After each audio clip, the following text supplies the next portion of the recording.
Hey friends, I'm Diane Harris from Stash Bandit, and I wanted to take just a minute to talk to you about choosing fabrics for the upcoming Tango workshop. The main thing that helps this design work is contrast.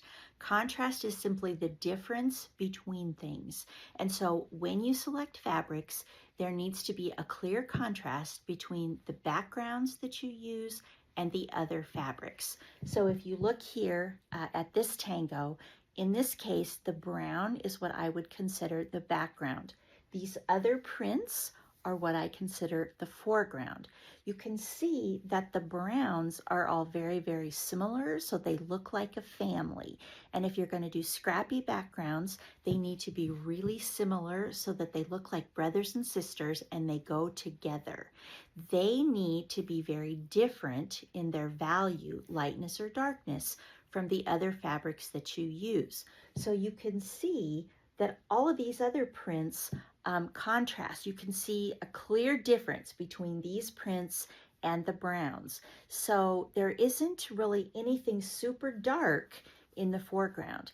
I would say this mauve-y batik here is probably the darkest one, but you can see, you can still tell a real difference. There's still contrast between the very dark browns and the teal. So you can also do really light backgrounds, and then you do mediums and darks for the foregrounds, and I'll continue the video with another quilt in just a second.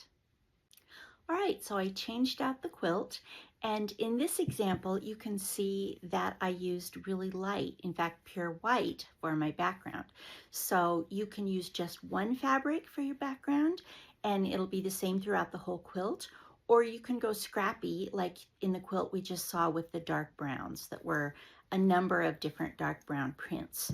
So if you're not an experienced scrap quilt maker, just one background is a little bit simpler to do, so I might recommend that unless you have made a ton of scrap quilts and you understand value and contrast really, really well.